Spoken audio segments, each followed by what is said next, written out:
I am Detective Pierce. I have been called to places that no sane man should walk into, and each time I tell myself it will be the last. Yet here I am again, standing beneath the looming arches of a library that should have been a sanctuary of knowledge, but now reeks of something older, something hungrier. The invitation, or perhaps it would be more honest to call it a summons, arrived in a sealed envelope marked with the sigil of Harrington University. A simple note. Detective, we request your presence at the South Wing Library. Matters urgent. Dr. Armitage will await you. No details. No explanation. Just an address I knew well enough. The South Wing Library was old, older than the university itself. Its foundations were laid before the Civil War, and the town had been built around it. Granite and oak, carved with Latin mottos that had long since worn smooth. The sky was gray as I arrived, the kind of sky that promised snow though the air was still too warm for it. The front steps of the library stretched before me, wet with rain, glistening like a mouth waiting to swallow me. Dr. Armitage was waiting inside. Thin, bespectacled, his hair white as chalk dust. He carried himself with the desperation of a man who had seen something he couldn't explain, and was now begging someone else to bear witness so he wouldn't be called mad. Detective Pierce. His voice was hushed, his eyes darting toward the high windows. Thank you for coming so quickly. I fear we are on the edge of catastrophe. I did not ask him to elaborate yet. I have learned that when fear drives a man to speak, silence is the best companion. It makes them spill faster. He led me past the grand reading room, its lamps glowing weakly, its tables scattered with books left open as though their readers had fled in haste. The air smelled of mildew and dust, but beneath it lingered something acrid, like scorched paper. We descended into the restricted stacks, rows of shelves older than any student alive, crammed with volumes bound in leather that cracked beneath the touch. Here, the ceiling hung lower, the stone walls swaying with damp. This is where it began, Armitage whispered, leading me to a wide aisle between two shelves. 2 weeks ago, a janitor reported cracks in the floor. We assumed it was subsidence, nothing more. But then the cracks grew. I looked down. The stone beneath my boots was fractured, a spiderweb of dark lines stretching outward from a central fissure. The fissure itself was no wider than an inch, but it seemed to breathe, exhaling faint drafts of cold air. What lies beneath? I asked. Basement foundations. And beneath those, bedrock. There should be nothing else. But there was something else. I could feel it, a pull like gravity drawing my thoughts downward. The crack was not a simple split in stone. It was an opening, a wound in the earth. Armitage clutched his hands together, his knuckles white. Last night, one of the assistants, Miss Kellaway, she heard whispers coming from below. She swore voices were calling her name. When she leaned closer, he trailed off. When she leaned closer, I pressed. She fell. Or rather, she was pulled. My eyes narrowed. The fissure was no wider than an inch. Pulled through what? That gap could not admit a mouse. That is what I thought. His face was pale, his lips trembling. But she is gone, detective. Gone without a trace. And since then, the cracks have spread. As if on cue, I heard it, the faint sound of stone grinding against stone. Another line split across the floor, jagged, deliberate, as though the building itself were opening its mouth to speak. I knelt and touched the edge. The stone was warm. Not the warmth of sunlight or fire, but of flesh. Show me the rest, I said. Armitage nodded gravely and led me deeper into the stacks. The further we went, the worse it became. Cracks like veins ran through the stone floors, widening in places to reveal a darkness below that no lantern could penetrate. The smell of damp earth grew stronger, mixed with something metallic, like blood. At last we reached the central chamber, a circular reading room at the heart of the stacks. The floor here was a ruin. The cracks had converged into a jagged spiral, all feeding into a gaping wound at the center. The hole was perhaps 4 feet wide, descending into nothingness. A faint draft rose from it, cold and moist, carrying with it the unmistakable stench of rot. I leaned close, peering into the dark. And then I heard it. A whisper. Not words I could understand, but syllables that seemed older than language, rasping up from the depths. They slithered into my ears, coiling in my skull, until I could almost believe the fissure itself was speaking. I drew back quickly. How many know of this? Only myself, the head librarian, and now you. We have kept the wing sealed, claiming renovations. But detective, he glanced toward the hole, his voice dropping to a fearful murmur. It is growing every night. As if to answer him, the floor groaned beneath our feet. Dust drifted from the shelves. Another crack split across the chamber wall. The whisper rose louder, no longer a murmur but a chant. Armitage backed away, crossing himself. Do you hear it? I hear it, I said grimly. And I knew, without needing to be told, that the maw beneath the library was hungry. I have walked among corpses. I have stood in cellars where the walls dripped with things that should never have been loosed into this world. And yet the breath rising from that fissure chilled me in a way that no graveyard ever had. Dr. Armitage clutched the edge of a shelf as though bracing himself against the tide. The whispering below rose and fell like the tide itself, 1,000 broken voices drifting upward through the spiral in the stone. We should seal it, I said. He gave me a look that was halfway between despair and hysteria. Seal it? Detective, how does one seal a throat? The masons tried patching it last week. The mortar crumbled before it dried. We laid planks across it.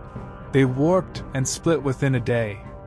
Even steel beams bent as though they'd been soaked in acid.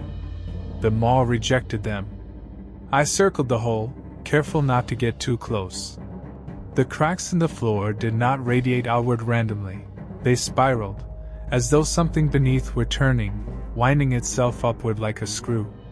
The shelves around the chamber leaned inward, their spines like the teeth of great beasts, rows upon rows of knowledge bending toward the center. Tell me about the missing assistant, I said. Miss Kellaway.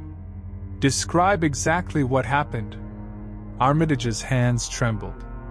She was cataloging manuscripts here. Late hours, but that was her habit. She was diligent, perhaps too much so. She reported the whispers to me 3 days before she vanished. I dismissed it. His voice cracked. I dismissed it as stress. Overwork. I told her to rest. Instead, she returned here that same evening. The janitor swears he saw her kneeling by the fissure, as though listening. She whispered back, Detective. A cold sweat pricked my neck. And then? Then she was gone. Simply gone. The janitor swears the crack widened beneath her. One moment she knelt on stone, the next she dropped straight through, as though the floor had swallowed her whole. We searched the shaft with lanterns, ropes, but it never ends. No bottom. Only more dark. I glanced again into the abyss. The draft carried with it something moist, something fetid. And beneath the whispers I thought I heard a drip. Not of water, but of saliva. Armitage's voice lowered. We sealed off the wing, but I fear it is too late. The maw grows. Every night I hear it in my sleep. Every morning I find new cracks. And sometimes books are missing. Taken from the shelves nearest the hole. Always the oldest ones. I frowned. Taken by whom? That is the question, isn't it? The whispering grew louder, as though mocking him. That was when I heard footsteps above. Heavy boots striking wood. Then the glow of a lantern spilled across the stairwell and a man descended, his frame blocking the narrow passage. "Professor?" His voice was gruff, touched with a drawl. He carried himself like a soldier, though his uniform was that of a campus guard. A revolver hung at his hip, though his hand did not rest easily on it. Armitage straightened. "Mr. Grady. This is Detective Pierce. He's here too." "I know why he's here," Grady said, his eyes flicking toward the hole. He grimaced. "Same damn thing that's been keeping me from sleep all week." "You've been down here at night?" I asked. "Someone had to. Students sneaking in, wanting a thrill. Had to chase off 3 boys who thought it'd be fun to drop stones in that pit." He spat on the floor. "The stones never hit bottom. Not once. Just swallowed." I studied him a moment. Grady was not a superstitious man. I could see it in his bearing. But there was fear in his eyes nonetheless. A soldier's fear. He had looked into the mall long enough to know it was no prank. Armitage wrung his hands. "Detective Mr. Grady, perhaps we should retreat. This place is unsafe." I did not move. "If it is unsafe now, it will be worse tomorrow. The mall will not stop unless we stop it." "And how do you propose we do that?" Grady asked, his voice sharp. "I intend to find out." We climbed back toward the upper levels. The restricted stacks gave way to the main reading hall, its high dome echoing with the distant patter of rain on glass. Students still lingered in the far corners, though fewer than usual. Their whispers carried, nervous and thin. Armitage paused at the threshold. "I should fetch the head librarian, Mrs. Carroway." She insisted on remaining, though I advised her to leave. "She claims the library must never close." "Where is she?" "In her office, I believe." "This way." We passed rows of desks, abandoned notes still lying open. Ink had bled where water dripped through a crack in the ceiling. The further we went, the colder the air grew, as though the maw's breath was spreading even here. Mrs. Carroway's office was a cramped chamber lined with glass cases. She was waiting behind her desk, a lantern flickering beside her. Her hair was pinned tight, her spectacles perched on the bridge of her nose, her hands folded neatly despite the tremor in them. "Detective Pierce," she said, her voice taut with formality. "I expected you sooner." "Trouble doesn't keep a calendar," I replied. She ignored the remark. "The University Council insists this library remain open. Our collections are irreplaceable. But the cracks are spreading. Students whisper of ghosts. If we close our doors, we risk panic. If we remain open, we invite disaster." Her gaze sharpened. "I am told you specialize in matters unconventional. Tell me plainly, can this be stopped?" I hesitated. The truth was not what she wanted to hear. The maw beneath the library was not a problem to be patched or ignored. It was alive. And hunger cannot be stopped by mortar. Instead, I asked, "Have there been other disappearances?" She flinched. "2 more in the last week. A night porter and a student. Both last seen near the south wing. No trace since." Armitage spoke quickly. "We cannot conceal this much longer." Carroway's knuckles whitened on the desk. "Then we must solve it before rumor devours us." As she spoke, something thudded above us. A heavy, deliberate sound. All of us froze. Another thud closer this time. The creak of weight shifting across wooden beams. Grady drew his revolver. "Someone's in the rafters." "No one should be," Carroway said sharply. We stepped back into the reading hall. The dome rose above us, its beams lost in shadow. The students had scattered at the first noise, The hall was empty now save for us. Then we saw it. A shape moved among the beams. Slender. Wrong. Its limbs bent at angles no man's should. And as it shifted, plaster rained down. Grady raised his revolver. "Come down from there! Now!" The figure paused. Then it turned its head. There was no face. Only parchment. A mask of yellowed paper stretched tight, words scrawled across it in ink that bled as we stared. The figure twitched, then crawled further into the beams, its body folding like a spider. Caraway gasped, hand to her mouth. "What in God's name?" Armitage began. The creature leapt. It landed on a table with a crash, scattering books. The lantern light revealed its form. Human once, perhaps, but thin as a corpse, its skin mottled, its face nothing but that parchment mask. Its mouth was sewn shut with black thread. And still, from behind those stitches, the whispering poured. Grady fired. The bullet tore through its shoulder, ink spraying instead of blood. The creature staggered but did not fall. It turned its head toward me. The words on its face shifted, bleeding into new letters. Pierce. The whispering grew louder, spilling from its sealed mouth. The cracks in the floor shuddered, spreading like veins toward us. The creature lunged. The creature's weight hit me like a thrown stone. Its limbs were wiry, strong, impossibly fast. I barely had time to raise an arm before it drove me backward across the table. My lantern toppled, glass shattering, flames sputtering out. Darkness surged around us. Its parchment mask hovered inches from my face. The stitched mouth quivered, whispering words I could not understand, yet somehow they crawled into my skull like worms. Names. Places. Buried memories. I clenched my teeth to keep them from rooting deeper. Grady bellowed, his revolver cracking again. The bullet struck the creature's side. Ink spilled, soaking my coat, burning cold as ice where it touched skin. The thing shrieked, not with sound but with an eruption of whispers so violent my ears rang. I drove my knee upward, catching its ribs.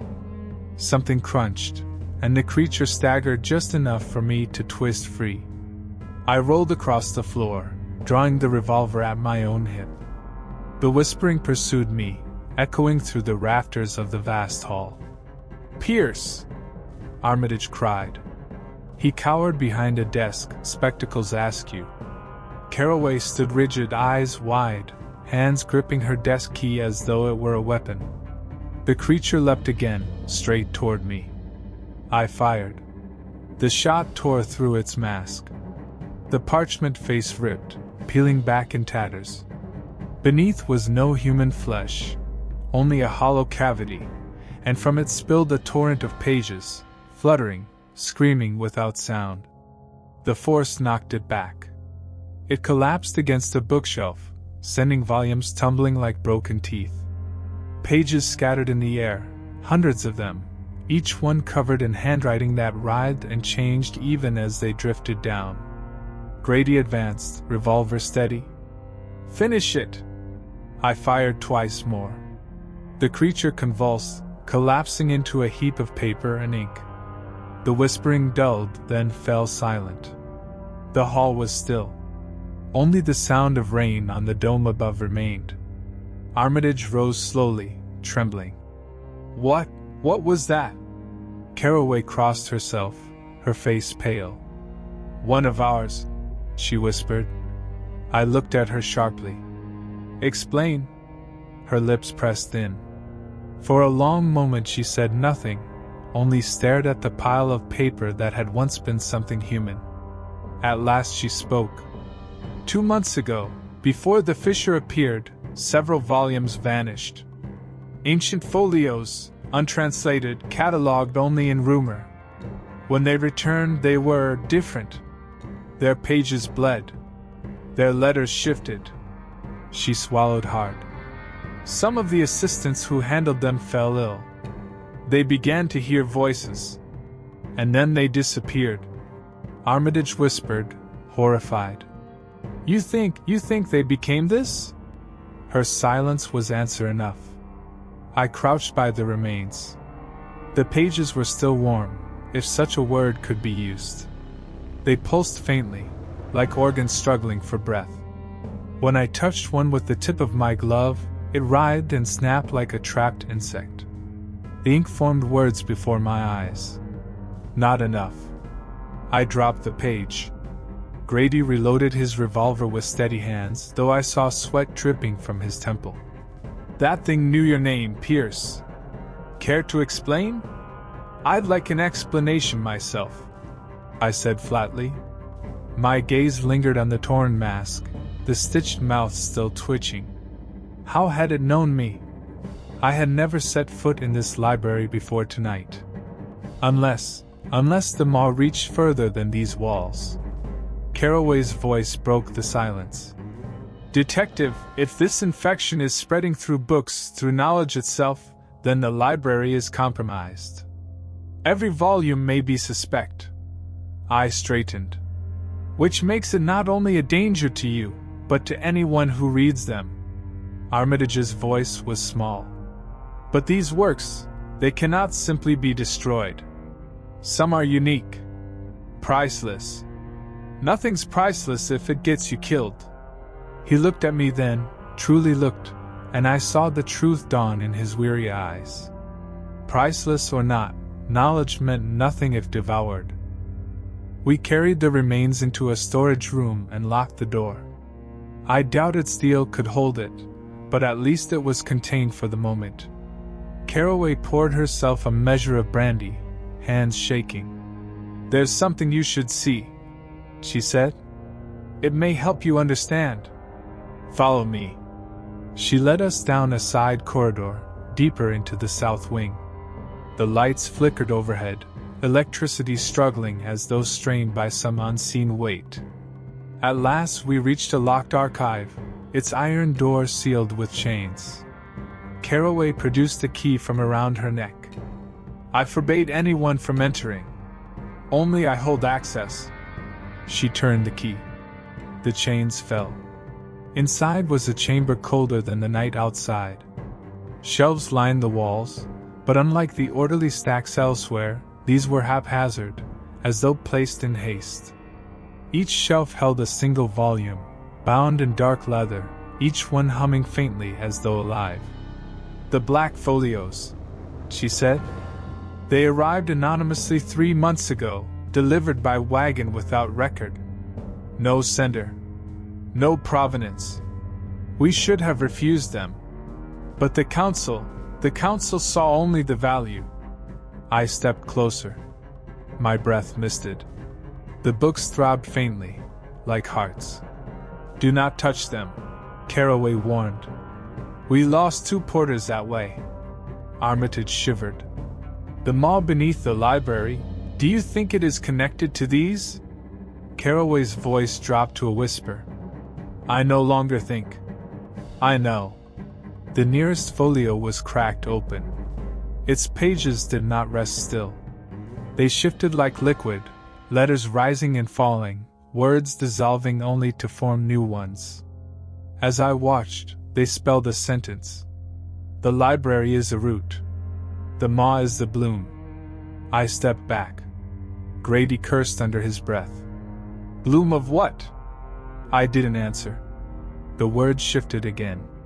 You have been chosen, detective. The letters bled across the page, forming my name. Pierce.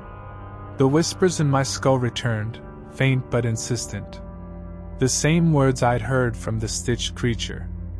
I forced myself to look away. Lock this room. Burn the key. If anyone touches these again, they'll end up like the thing in the hall. Carraway's lips tightened, but she nodded. Armitage's voice quavered. If the maw is growing beneath us, what happens when it reaches the surface? I looked at the cracks spreading even here, hairline fractures crawling across the stone floor. It already has. That night, I did not leave the library. Carraway offered me her office, but I refused. Instead, I walked the darkened halls, revolver ready, lantern in hand. The rain outside became a storm, battering the glass dome until the whole building shuddered. At midnight, the whispers rose again. They came not only from the fissure, but from every wall, every book, every scrap of parchment. The shelves trembled. Volumes fell open, pages fluttering without wind. Words bled into the air, forming threads of ink that slithered toward the south wing. I followed. The ink threads led me back to the chamber with the fissure.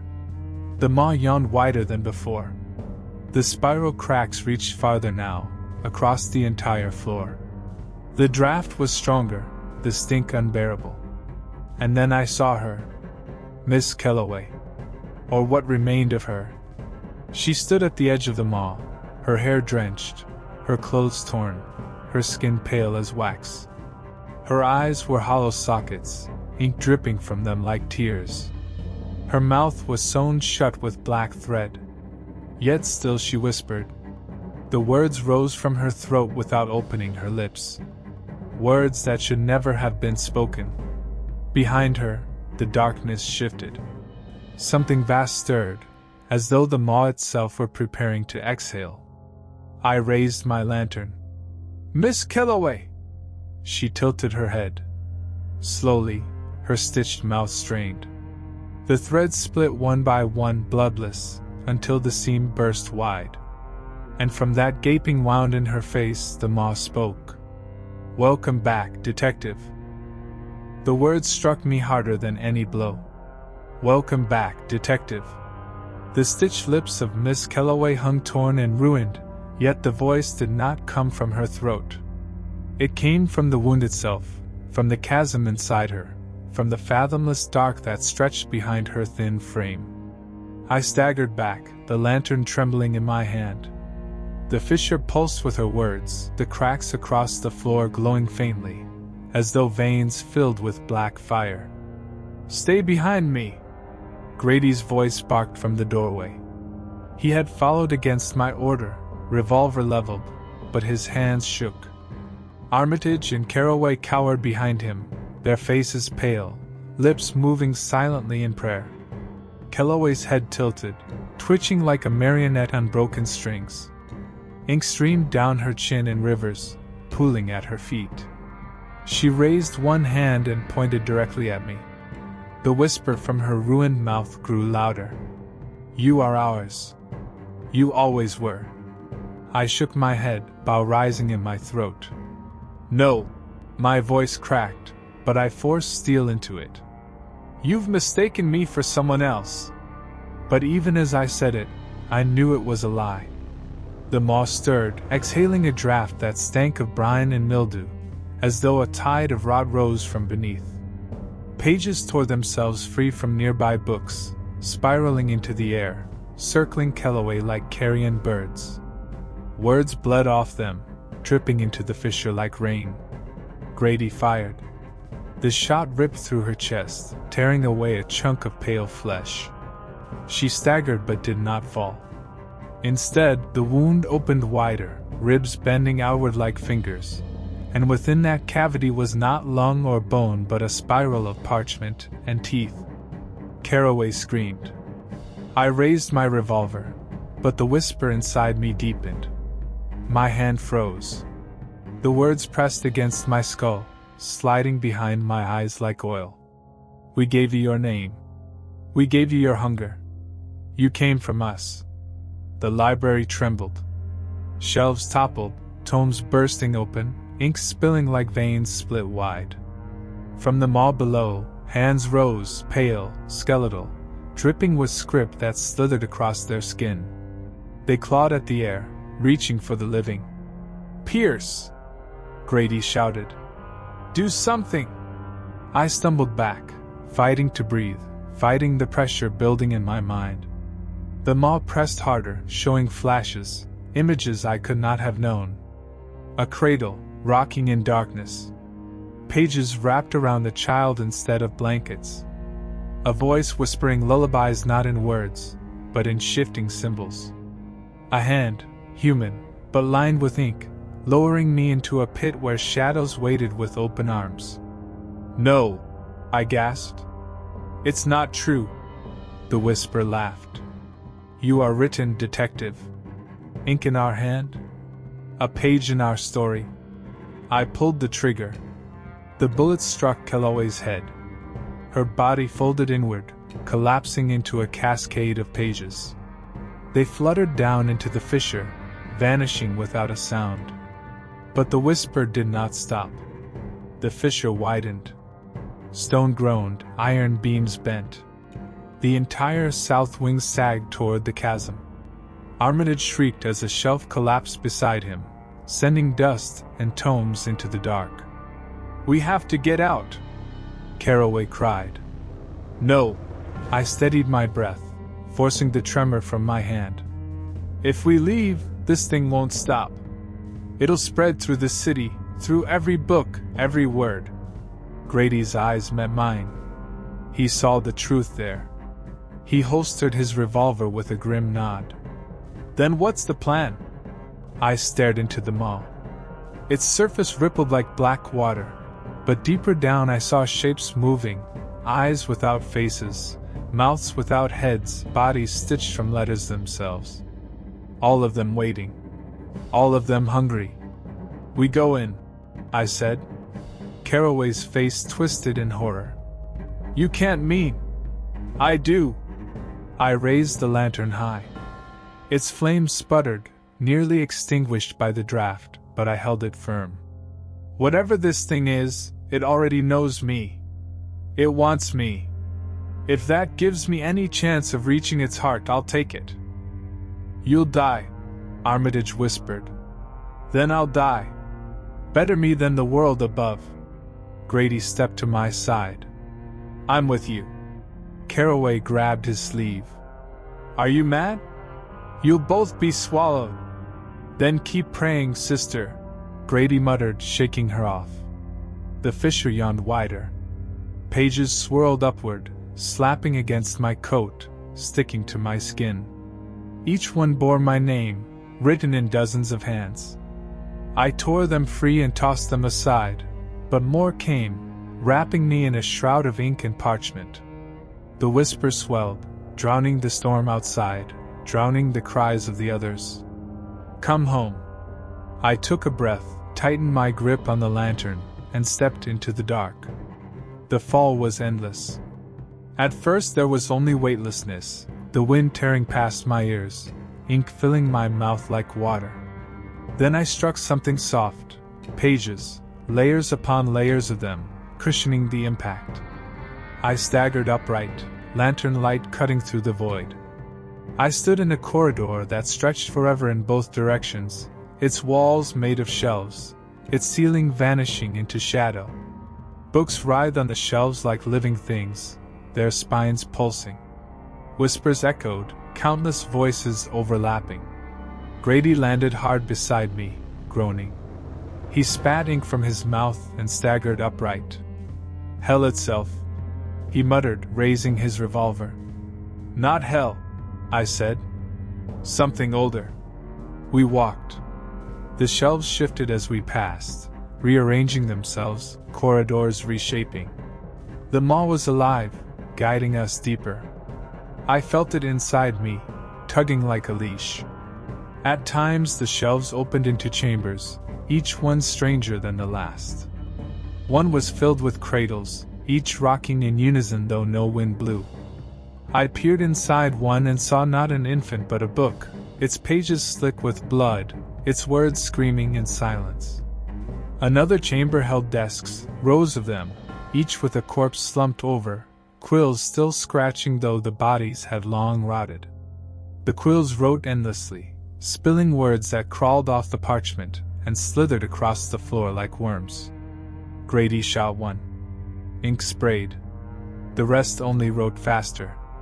"Keep moving," I told him. At last we reached a great hall. Here the shelves rose like pillars, vanishing into darkness above. In the center stood a lectern carved of bone. Upon it lay a book bound in skin, its cover pulsing like a heartbeat. The whisper surged. At last. I approached, lantern trembling in my grip. The book quivered as though alive. Words bled across its cover. The Life of Detective Pierce. Grady swore softly. That's you? I reached for it, but the whisper stopped me. Open, and you will see. Your beginning.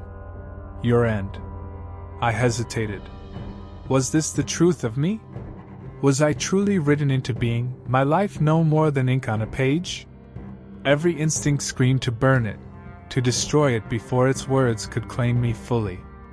Yet another part of me hungered to know. Grady's hand landed on my arm. Don't.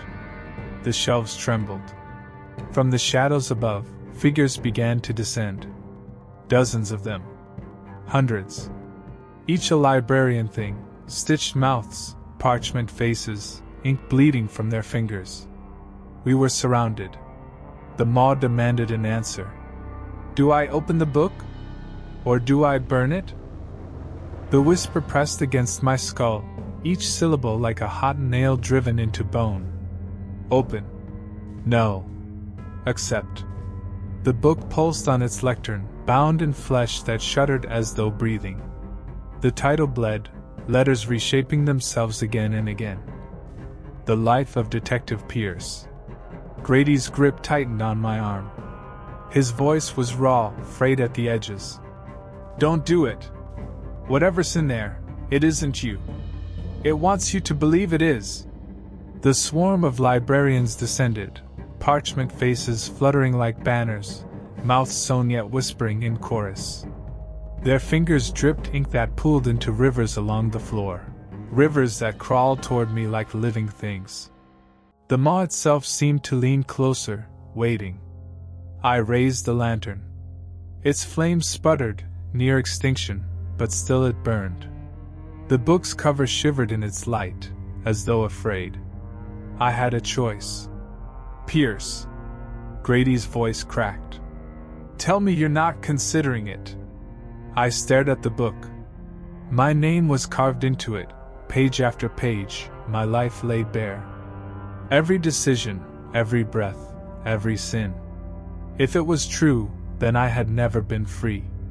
Every case, every crime I solved, every night I spent staring into the dark, all of it written long before I lived it. The maw whispered, You are our vessel, our detective. Ink in our hand? Nothing more, nothing less. I clenched my jaw. All my life I had fought liars, manipulators, killers who wanted to write the truth in their own ink.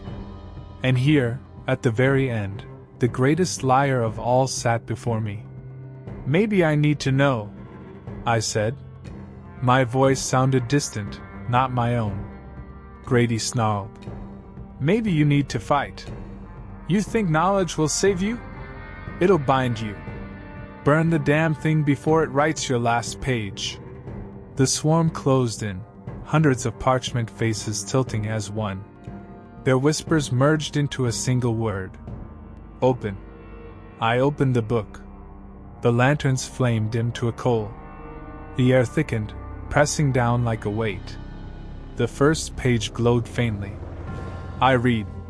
Detective Pierce. Born nameless. Written in the cradle of silence. A vessel made of absence, carved from hunger.